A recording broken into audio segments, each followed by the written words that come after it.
Phone tapping వెనుక BRS supreme Radhakishan రావు remand రిపోర్టులో సంచలన విషయాలు. ఎన్నికల్లో టాస్క్ ఫోర్స్ వెహికల్స్లోనే గులాబీ పార్టీ డబ్బు తరలింపు, ఫోన్లు ట్యాప్ చేసి ప్రతిపక్షాల మనీ సీజ్ చేసిరు, హవాలా మనీగా ప్రచారం చేసిరు. దుబ్బాక మునుగోడు బై ఎలక్షన్ టైంలో అపోజిషన్ పార్టీలపై నిఘా, మూడోసారి బీఆర్ఎస్ అధికారంలోకి తేవడమే ప్రభాకర్ రావు టీం టార్గెట్. విచారణలో ఒప్పుకున్న టాస్క్ ఫోర్స్ మాజీ డీసీపీ రాధాకిషన్ రావు. ట్యాపింగ్ కేసులో బీఆర్ఎస్ లీడర్లకు బిగుస్తున్న ఉచ్చు. ఇప్పుడు ఇక్కడ ఏం జరగబోతున్నది? ఈ కేసులో చాలా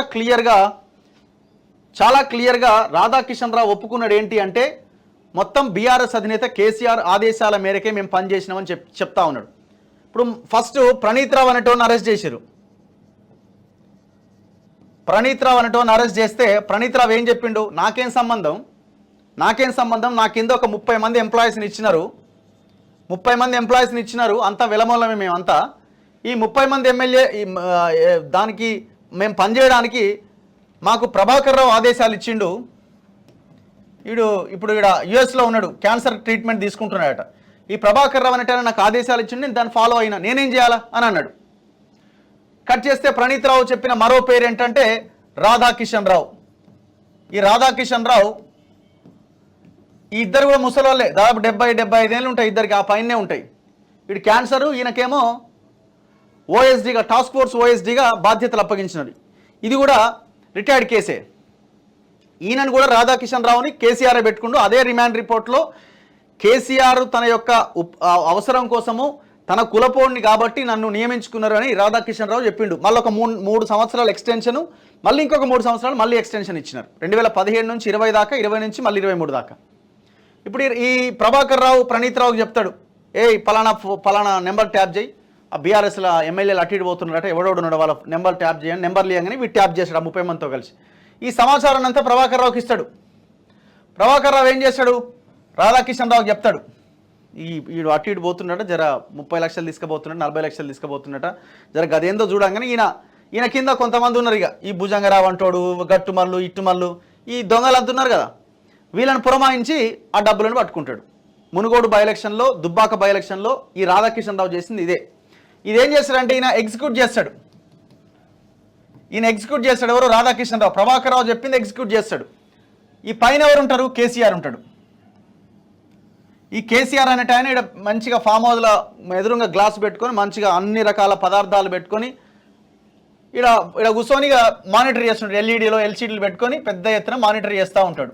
కాలు మీద కాలు వేసుకొని మంచిగా తినుకుంటా తాగుకుంటా ఈ ప్రభాకర్ రావు చెప్తాడు, మనోడు కొంచెం అటు ఇటు పోతుండట, వాడి నెంబర్ ట్యాప్ చేయి, వాడు ఎటు పోతుండో తెలుసుకోనగానే ఈయన ఇట్లా ఈ ఇన్ఫర్మేషన్ తీసుకుని రాధాకిషన్ రావుకి ఇస్తాడు. ఈ ఎలక్షన్స్ టైంలో మొత్తం కేసీఆర్ చేసిన పని ఇదే. మళ్ళీ ఈ కేసీఆర్ మళ్ళీ రాధాకిషన్ రావుతో మాట్లాడుతూ ఉంటాడు, ఎంతవరకు వచ్చింది, ప్రభాకర్ నెంబర్లు ఇచ్చిండా, ట్యాప్ ఇన్ఫర్మేషన్ అంత ఇచ్చిండు కదా, అది మొత్తం ఏ ఇబ్బంది లేకుండా చూడని అట్లా అక్కడి నుంచి మళ్ళీ ఆయన మాట్లాడుతుంటాడు. సో వీళ్ళిద్దరితో కోఆర్డినేట్ చేస్తాడు ఎవరు? కేసీఆర్. సో ఇట్లా ఈ కథ మొత్తం నడిపించినారు. ఇప్పుడు చాలా క్లియర్గా ఈ రాధాకిషన్ రావు చెప్తున్నాడు, నాకేం సంబంధం, బాస్ ఉన్నాడు, మా బాసు కేసీఆర్, ఆయన చెప్పినట్టు మేము చేసినామని చెప్తున్నాడు. మరి ఇప్పుడు ఈ బాస్కి కూడా నోటీసులు ఇవ్వాలి, నోటీసులు ఇచ్చి గొర్ర గుంజకపై వేయాలి కదా. ఇదంతా ఒక బ్యాచ్ అయితే ఇంకొక బ్యాచ్లో కేటీఆర్ ఉన్నాడు. ఇది ఇక వెరైటీ కేసు ఇది. ఈ కేసులో మొత్తం ఆడోళ్ళ ఫోన్ లీనుడు, హీరోయిన్ల ఫోన్ లీనుడు, ఇది ఒక వేరే బ్యాచ్ అని ఎలిగేషన్స్ వస్తున్నాయి. మరి ఆయన స్పందించాలి. ఆయన ఇప్పుడు లీగల్ నోటీసులు పంపిస్తున్నాడు, నా మీద అనవసరమైన ఆరోపణలు చేస్తున్నారు అని. 8 మంది హీరోయిన్ల ఫోన్ ట్యాప్ చేసిరని లీక్ అవుతుంది వార్త. మరి చెప్పాలి కేటీఆర్, నాకేం సంబంధం, ఇది అన్యాయం ఇది అని ప్రెస్ మీట్ పెట్టాలి, పెడతలేడు. ప్రెస్ మీట్ పెట్టకుండా లీగల్ నోటీసులు పంపిస్తున్నాడు. ఈ కేటీఆర్ ఈ పక్కన సంతోష్ రావు పక్కన ఉండే గోలీరావు ఉన్నాడు కదా, టానిక్ సంతోష్ రావు, వీళ్ళది భూములు లేకపోతే ఆడోళ్ళు ఇట్లాంటి వాటి మీద వీళ్ళ ఫోకస్ అనమాట. ఎందుకంటే పుణ్యానికి ఇన్ఫర్మేషన్ వస్తుంది కదా. ఇక వీళ్ళు ఏం చేస్తారు, ఈ ప్రభాకర్ రావుని కాంటాక్ట్ అవుతారు, లేకపోతే డైరెక్ట్ ప్రణీత్ రావుని కాంటాక్ట్ అయ్యి పలానా నెంబర్ ఉంది 9848 సంథింగ్ అనగానే వీడు ట్యాప్ చేసి వాళ్ళకి ఇన్ఫర్మేషన్ ఇస్తాడు. వాళ్ళు ఏం చేస్తారు, ఇక ఇన్ఫర్మేషన్ పట్టుకొని రియల్టర్ల దగ్గరికి, హీరోయిన్ల దగ్గరికి, నువ్వు ముంబైకి పోయినావు, ఆ రోజు ఉన్నావు, ఈ హోటల్ ఉన్నావు అని చెప్పి బ్లాక్మెయిల్ చేసి అవసరాలకు వాడుకుంటారు వాళ్ళు. ఇక ఈ పైసలు మళ్ళీ కేసీఆర్ కేటీఆర్ ఇది కూడా మళ్ళీ ఈ బ్యాచ్ కోఆర్డినేట్ అయింది అప్పుడప్పుడు. అరే మన దగ్గర బాగా సంపాదించినట్టు వాడు అన్ని ఒక 25 కోట్లు 30 కోట్లు పార్టీ ఫండ్ ఇవ్వమనంటే మరి ఎట్లా అంటే మళ్ళీ ట్యాప్ చేయాలి, మళ్ళీ ట్యాప్ చేసి మళ్ళీ ఇన్ఫర్మేషన్ తీసుకొని ఆడబెట్టి ఇగో నువ్వు ఈ పని చేసినావు, ఈ దందా చేసినావు అనగానే సరే సరే సరే మరి ఏం చేయాలంటే 25 కోట్లు ఎలక్టోరల్ బాండ్స్ రూపంలో నాకు రాసి అనగానే కథం వాడు రాసిస్తాడు. ఇది మొత్తం జరిగిన దందా. ఈ టోటల్ కేసులో బాస్ ఎవరు? కేసీఆర్. మరి కేసీఆర్ ఎక్కడున్నాడు? ఇవాళ పెద్ద నీతులు మాట్లాడుతున్నాడుగా. కేటీఆర్ ఎక్కడున్నాడు? మరి కేసులు అరెస్ట్ అయ్యే అవకాశం ఉందా అంటే ఇక్కడ వినబడుతున్నది ఏంటి అంటే బీజేపీ వర్సెస్ కాంగ్రెస్గా ఎంపీ ఎలక్షన్స్ నడుస్తున్నాయి. బీఆర్ఎస్ అనేది థర్డ్ ప్లేసు.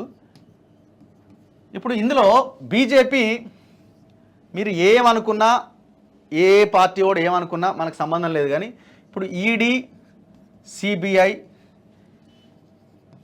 ఈ కాంగ్రెస్ ఇక్కడ అధికారంలో ఉంది కాబట్టి విజిలెన్స్ కావచ్చు, ఏసీబీ కావచ్చు, వీళ్ళంతా కూడా వీళ్ళ ఆధీనంలో ఇవి ఉంటాయి, వీళ్ళ ఆధీనంలో ఇవి పనిచేస్తాయి. వీళ్ళు కూసోమంటే కూర్చుంటాయి, నిలబడమంటే నిలబడతాయి. డౌట్ లేదన్న, మనం సెకండ్ ఆప్షన్కి అవకాశమే లేదు. ఇక్కడున్న పోలీసు వీళ్ళ ఆధీనంలోనే ఉంటారు. సో ఇప్పుడు వీళ్ళు ఏం చేసినారు? కల్వకుంట్ల కవితను అరెస్ట్ చేసినారు. కవితను అరెస్ట్ చేయడంతో కొంత మైలేజ్ పెరిగింది. ఎందుకు? ఇప్పుడు మొన్న ఎమ్మెల్యే ఎలక్షన్స్లో వీళ్ళు కవితను అరెస్ట్ చేయకపోవడం వల్లనే ఈ సిచ్యువేషన్ వచ్చింది. వీళ్ళకి కేవలం 8కే పరిమితమయ్యారు, లేకపోతే 25-30 సింగిల్ లార్జెస్ట్ పార్టీగా కూడా ఉన్న ఆశ్చర్యం లేదన్న చర్చ జరిగింది. సో ఇప్పుడు ఎంపీ ఎలక్షన్లకు ముందు కవితని లిఫ్ట్ చేశారు, అరెస్ట్ చేశారు, జైలుకి పోయి పంపించారు, కొంత మైలేజ్ పెరిగింది. ఇప్పుడు వీళ్ళు కాంగ్రెస్ దీన్ని ఓవర్కమ్ చేయాలి. ఎట్లా చేయాలా? ఇప్పుడు ఇక్కడ ఫోన్ ట్యాపింగ్లో కేసీఆర్, కేటీఆర్ అండ్ చాలా భూ కబ్జాల్లో టానిక్ ఇష్యూస్లో సంతోష్ రావు, కేటీఆర్ ల్యాండ్స్లో ఉన్నాడు, ఔటర్ రింగ్ రోడ్లో ఉన్నాడు, ఆ 53 కోట్ల ఫార్ములా కార్ రేస్ దాంట్లో కూడా ఉన్నాడు. ఇప్పుడు ఇందులో ఎవరో ఒకరిని లిఫ్ట్ చేసే అవకాశం ఉన్నట్టుగా, ఎలక్షన్స్ ముందు వరకు లిఫ్ట్ చేసే అవకాశం ఉన్నట్టుగా అనుకుంటున్నారు. ఏది ఏమైనా ఎంపీ ఎలక్షన్స్ లోపుగా ఒకరిని లోపలేయాలి, లోపలేసి దీనికి మ్యాచ్ చేయాలి. ఇది పొలిటికల్ ఈక్వేషను. సో ఆ దిశగా ఆలోచిస్తున్నట్టు కనబడతా ఉన్నది. చూడాలి మరి రాబోయే రోజుల్లో ఎట్లా ఉంటుంది, ఏం నిర్ణయాలు తీసుకుంటారు అన్నది. మరి పోనీ ఇప్పుడు జనాలు అరే మరి వీళ్ళకి సింపతి వచ్చే అవకాశం లేదా అని అనుకునేరు మీరు. అదంతా అయిపోయింది. కవితని లోపలేస్తే అయ్యనే మాట్లాడలేకపోయిండు. ఈక్వేషన్ చూడండి. ఇక జనాలు ఏం మాట్లాడతారు, బీఆర్ఎస్ కార్యకర్తలు ఏం మాట్లాడతారు, ఆ పార్టీ నాయకులు ఏం మాట్లాడతారు. కల్వకుంట్ల కవితను సొంత బిడ్డని తీసుకుపోయి లోపలేస్తే తండ్రి మాట్లాడలే. ఇక వీళ్ళని అరెస్ట్ చేస్తే దేకటోడేవాడు? ప్రజలకు కూడా క్లారిటీ ఉంది, పార్టీలకి కాంగ్రెస్ కూడా క్లారిటీ ఉంది. వీళ్ళని లోపలేసినా ఎవడు అడిగేటోడు లేడు, మనకు కూడా కొంత మైలేజ్ పెరుగుతుందని. సో ఆ పనిలో ఉన్నట్టు కనబడతా ఉన్నది. నేను ఖచ్చితంగానే మనం చెప్పలేం. సో ఇట్లా ఈ పొలిటికల్ ఈక్వేషన్ నడుస్తూ ఉన్నది. ఇది ఎంతవరకు వెళ్తుంది అన్నది మనం రాబోయే రోజుల్లో చూడాలి.